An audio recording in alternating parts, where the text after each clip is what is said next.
시청자 여러분 안녕하십니까? 강동진의 정시 포커스 오늘 순서 진행하도록 하겠습니다. 세계 정시가 전반적으로 조정 분위기였는데 어제 오늘 조금 나아지는 그런 면이 있습니다만은 아직까지는 좀 불확실성도 있고 새해 기대감도 있다 그렇게 보시면 될 것 같고요.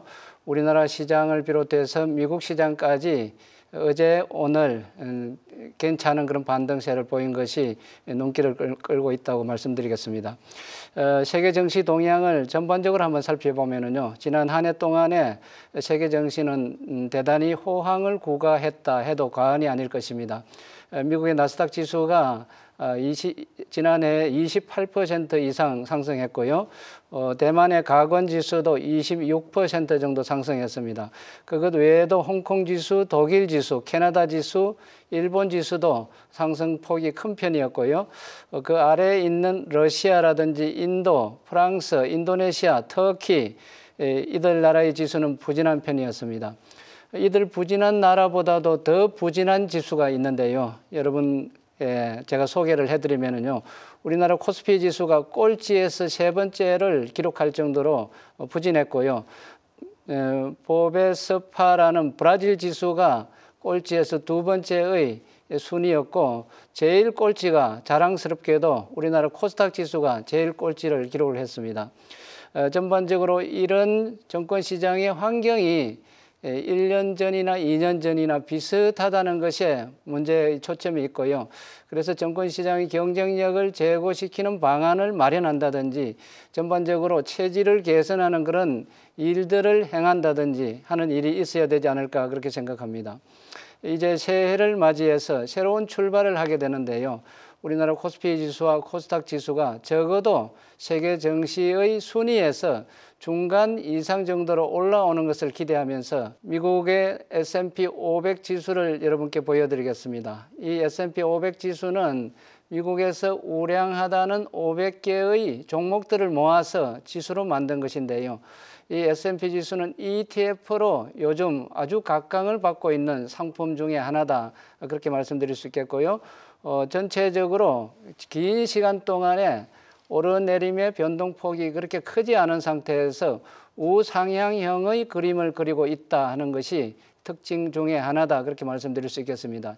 만일에 이게 개별 종목이라 그러면은 우상향형의 그림을 그리는 종목을 발굴해서 그것을 꾸준히 가져가는 그런 유형의 전략이 좋은 전략이다 그렇게 말씀드릴 수 있겠습니다. 이 S&P 500 지수는 지금은 ETF로 거래할 수 있을 정도로 많이 대중화되어 가지고요. 우리나라 투자가들에게도 아주 인기 있는 종목 중에 하나다 그렇게 말씀을 드리고 싶습니다. 그 다음 나스닥 100 지수인데요. 이것은 미국 기술주 중심의 지수입니다. 마찬가지로 나스닥 지수 안에 있는 굵직한 종목 100개를 모아가지고 지수로 만든 것인데요.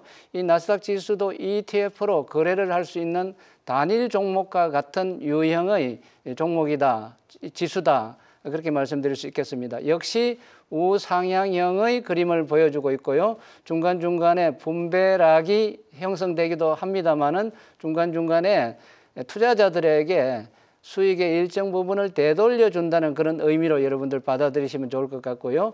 우상향형의 꾸준한 상승세였는데 최근 2, 3개월 정도는 조정의 과정을 거치고 있다 그렇게 소개를 해드리고요. 그 다음 아까 세계정시 동향에서 보여드렸던 지수인데요. 인도의 니프티 50 지수입니다.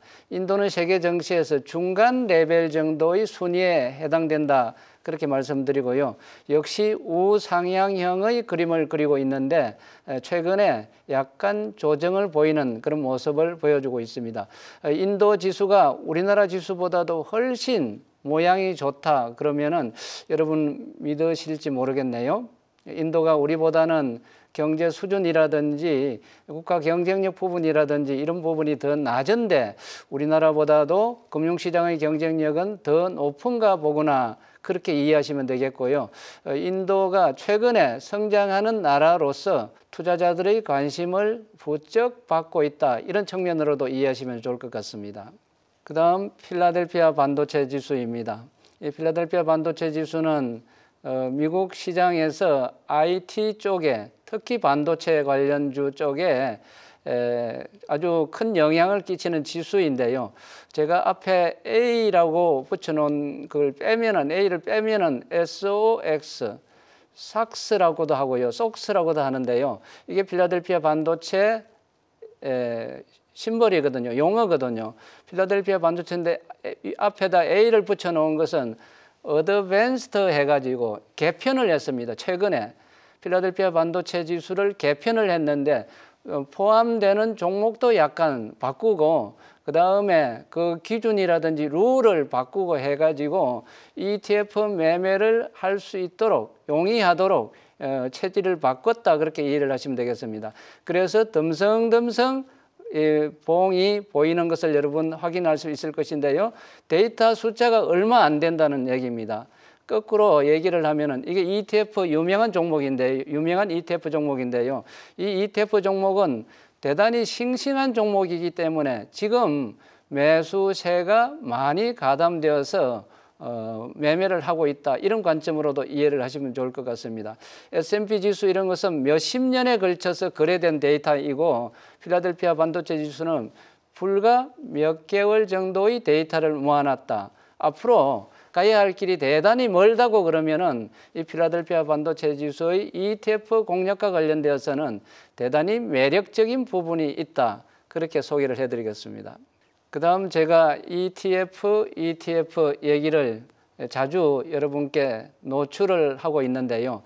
이 ETF는 개별 주식과 마찬가지로 거래를 하는 종목이거든요. 지수이면서도 종목이다, 그렇게 보시면 될 것 같고요. 이 ETF 열풍이 우리나라에서도 많이 불었고요, 미국에서도 마찬가지고 대단히 투자 대상으로서 인기가 있는 품목으로 성장했다, 그렇게 말씀드릴 수 있겠습니다. 아까 제가 나스닥 지수도 소개를 해드렸고요, S&P 지수도 소개를 해드렸고, 인도 니프티 50 지수도 소개를 해드렸는데, 이들 굵직한 대단히 덩치가 큰 유형의 이들 지수가 개별 종목처럼 거래가 되고 있다는 것입니다. 점점 확산되어 가지고 폭발적인 성장세를 보여주고 있다는 것입니다. 우리나라에서도 이 ETF 붐이 불어서 해외에 있는 미국 지수 쪽에 ETF를 공략하는 투자자들도 많이 늘어났고요, 국내 시장에 상장되어 있는 우리나라 ETF를 공략하는 투자자들도 점점 증가하고 있는 그런 추세이니까 이와 관련된 매매 활동에 여러분도 관심을 갖고 활용하는 것도 좋지 않을까, 그렇게 말씀드리겠습니다. 그 다음 미국 시장으로 한 걸음 더 들어가 보도록 하겠습니다. 메타버스 업종인데요. 지난 몇 년간에 걸친 성과표입니다. 제가 오른편에 F23 해놓았는데요. 이 F23은 23년도 이후 데이터다, 그렇게 여러분들이 이해하시면 되겠습니다. From 23로 이렇게 표현을 한 거거든 제가요. 그리고 현재 1월까지 집계를 이렇게 해놨습니다. 이 메타버스 업종에서 제일 대장주가 메타 플랫폼이고요.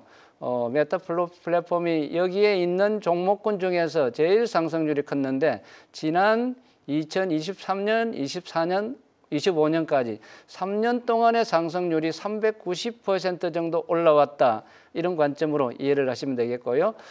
지난해에는 전반적으로 M7 해가지고요, 매그니피션트 7 해가지고 미국의 굵직한 대형 기술주 7개를 매그니피션트 7이라고 불렀잖아요. 그 중에서 첫 번째에 해당하는 종목이 바로 메타 플랫폼이다, 그렇게 이해를 하시면 되겠습니다. 그것 외에도 넷플릭스, 아마존, 로블록스, 알파벳, 구글이 알파벳으로도 불리거든요. 그 다음에 애플, 마이크로소프트, 이와 같은 유형의 종목군들이 M7에 들어가 있는 종목군이다, 그렇게 이해를 하시면 되겠고요. 이들의 주가 상승률을 보면 전반적으로 상승폭이 괜찮은 편이었다, 그렇게 말씀을 드리고 싶습니다. 다음은 점점 인기 있는 업종군으로 들어가고 있습니다. AI 반도체군인데요. AI 반도체군은 대장주로서 엔비디아가 주도하고 있다 그렇게 얘기해도 과언이 아닐 정도거든요. 그런데 엔비디아가 주춤하면은 그와 경쟁 관계에 있는 브로드콤이 대장주가 될지도 모른다. 이런 관측들도 많이 나오고 있습니다. 이 브로드콤은 아바고라는 이름으로도 불리거든요. 그래서 여기서는 아바고라는 이름으로 적혀 있다 그렇게 보시면 되고요. 여러분이 잘 알고 있는 브로드콤과 같은 회사다 그렇게 보시면 되겠습니다. 그 다음에 마이크론 테크놀로지라는 유명한 D램 반도체 메이커가 있고요. KLA 텐코라는 반도체 장비 주도 여기 있습니다. 그 다음에 AMD라는 종목도 있고요. 팹리스 종목입니다. 팹리스는 반도체를 설계하고 제작하는 공정 중에서 제작하는 쪽에는 관여를 하는 게 아니고요. 설계하는 쪽에 관여하는 종목이다 그렇게 보시면 되겠습니다. 그다음 램 리서치라는 반도체 장비 회사도 있고요. 그다음 어플라이드 머티리얼즈라는 반도체 장비 회사가 있습니다. 이 세 개의 반도체 장비 회사 어플라이드 머티리얼즈, 램 리서치, KLA 텐코를 합쳐 가지고 미국의 반도체 장비 업종의 삼총사다 그렇게 보시고 여러분들이 활용하시면 좋을 것 같습니다. 그 다음 퀄컴 반도체 있고요. 그 다음에 넥스트 PI라는 네덜란드 반도체 회사도 여기에 미국에 상장이 되어 있습니다. 텍사스 인스트루먼트도 있고요. 이 종목은 전기차 칩과 관련된 종목이다 그렇게 보시면 되고 테슬라하고도 친하다 그렇게 보시면 되겠습니다. 그 다음에 온세미컨덕터 이 종목도 역시 전기차에 칩셋을 공급하는 그런 종목이다 보시면 되겠고요. 여러분도 잘 아시는 인텔이 제일 하단에 CPU 대표 종목인데 간판 종목인데 어떻게 하다가 보니까 제일로 유명했던 인텔이 제일로 꼴찌로 추락해 있다는 것을 여러분들이 관찰할 수 있을 것입니다. 그 다음 친환경 에너지 쪽입니다. 테슬라가 들어가 있는 그 업종군인데요. 테슬라가 스마트 EUV 해가지고 전기 자동차를 얘기하는 거겠죠. 지난 23년부터 지금까지 220% 상승했고요. 지난해 상승폭이 상당히 큰 편이었습니다. 그 다음에 모놀리틱 파워 시스템이라는 종목이 있는데요. 이 종목은 파워 모듈 쪽을 관장하는 종목입니다. 모놀리틱 파워 시스템은 친환경 쪽의 업종에 속하기도 하지만은 반도체 업종에 들어가 있습니다. 그래서 칩셋하고 관련이 있기 때문에 친환경 업종임에도 불구하고 여기 있는 것이구나 그렇게 이해하시면 되겠고요. 그 다음에 플로르라는 종목이 있습니다. 뉴스케일 파워 제가 이렇게 적어놨는데 SMR과 관련된 종목입니다. SMR은 원자력 발전소를 여러분 연상하시면 될 것인데요. 대형 상업용 원자로 같은 경우는 출력 양이 1300메가와트급에서 1500메가와트급 정도 됩니다. 대단히 큰 사이즈의 원자로를 대형 원자로라 그러고요. 이 대형 원자로보다는 훨씬 더 작은 사이즈인데 씀씀이가 대단히 좋은 원자로가 있습니다. 그걸 SMR이라고 소형 원자로라고 그럽니다. 이 출력 규모가 300메가와트급으로 대형 원전의 4분의 1에서 5분의 1 정도밖에 안 되는 겁니다. 그래서 설계해서 제작하는데 시간도 덜 걸리고 그리고 발전소 운용하는데 역시 효율적이고 그리고 입지가 안 좋은 곳에 예를 들어서 그 자리가 열악하다든지 섬이라든지 아주 추운 곳이라든지 이런 곳 같으면은 원전 건설을 하기가 어려울 거잖아요. 그런데 마치 그런 장소에도 과거에 우리나라의 동네 방앗간과 같이 아주 작은 사이즈의 원자로를 곳곳에 지어주는 그런 일들을 지금 구상하고 있는데요. 특히 미국과 캐나다 접경지대를 중심으로 해서 전기가 모자라는 곳에 이 SMR을 집중적으로 지어주는 그런 계획도 하고 있고요. 그 다음에 AI 반도체와 관련되어서 대단히 전기 사용량이 많이 나타나는 것이거든요. 그 전기 사용량을 충족시키기 위해서 데이터 센터 근방에 이와 같이 작은 사이즈의 SMR을 건립해 가지고 전체적인 효율을 높이는 방향으로 시도하고 있다. 그게 SMR이다. 그렇게 여러분들이 이해하시면 되겠습니다. 친환경 쪽에 있음에도 불구하고 AI 이슈하고도 연동이 된다 하는 관점으로 보시면 플로어라는 종목도 관심 종목으로 둘 필요가 있지 않을까 생각합니다. 그 다음에 린데라는 가스 엔지니어링 종목이 있는데요. 이 종목도 투자자들이 좀 좋아하는 유형의 종목입니다. 그 아래 보면은 GM차는 조금 이제 올드 패션이 됐습니다. 전통형의 자동차 유형이고 덩치도 크고 좀 효율은 좀 줄어들고 이런 유형의 회사가 되겠죠. 그 다음 가운데 퍼스트 솔라라는 태양광 관련 업체도 있고요. 콘솔리데이티드 에디션이라는 에너지 솔루션 기업도 있고 컴턴 스케이프라는 종목도 있고요. 포드 차도 있고 리비안 전기차도 있고요. 엘버말이라는 우리나라로 치면은 배터리 종목군요. 배터리 종목군 중에서 이 엘버말이 그 소재를 담당하는 회사다 그렇게 보시면 되겠고 전기차 관련주구나 그렇게 생각하면 됩니다. 제가 여기에 리튬 머티리얼즈 해가지고 적어놨습니다. 리튬 소재요. 그 다음에 울프라는 종목도 있고요. 솔라 엣지라는 종목도 있고 그 다음에 니콜라라는 종목이 있습니다. 이 니콜라라는 종목은 중국의 전기 자동차하고 아주 밀접한 연관이 있다 그렇게 보시면 되겠고요. 점점 성장세를 좀 보여주고 있다 그렇게 소개를 해드리겠습니다. 예, 다음은 우리나라 기업과 비즈니스 모델에 대해서 소개를 해드리겠습니다. 반도체 부품 쪽하고 동박 쪽하고 유리기판 쪽을 함께 관장하는 회사가 있는데요. SKC가 되겠습니다. SKC는 유리기판 쪽에 최근에 미국에서 유리기판 설비를 준공을 했고요. 그리고 시제품을 생산해서 시장의 알림으로 인해 가지고 주가가 큰 폭으로 오르기도 했습니다. 이 오른편에서 여러분들이 보시는 대로 유리기판 이슈 때문에 급등했다 그렇게 보시면 되겠고요. 이 SKC는 비즈니스 모델이 3개라는 것이 이 기업의 성장성이라든지 건전성을 좋게 불러일으킨다 그렇게 말씀드릴 수 있을 것 같습니다. 최근에 주가 동향을 보더라 그래도 좀 들쑥날쑥한 그런 면이 있었는데 칼날처럼 올랐다가 칼날처럼 빠지고 변동성이 좀 큰 것이 흠이었는데요. 오른편의 모습을 보면은 안정적으로 우상향형의 그림을 그리려고 한다 그런 관점으로 이해해 주시면 되겠습니다. 그 다음에 물 들어오는 바이오 종목 되어 있는데요. 유한양행과 관련된 종목인데 랜덤으로 가져온 종목입니다. 골라서 가져온 종목인데요. 오른편에 보면은 굉장히 좀 원형 바닥형의 전형적이다 그렇게 얘기할 정도로 조정이 좀 지리하게 진행되었었는데요. 지리하게 진행된 이후에 오른편으로 우상향형의 모습을 그려주고 있습니다. 원형 바닥형을 만들고 우상향형으로 가고 있다. 유한양행이 무슨 요인 때문에 이렇게 좋은 그림을 그리고 투자자들에게 주목을 받느냐 그렇게 얘기할 수 있겠는데요.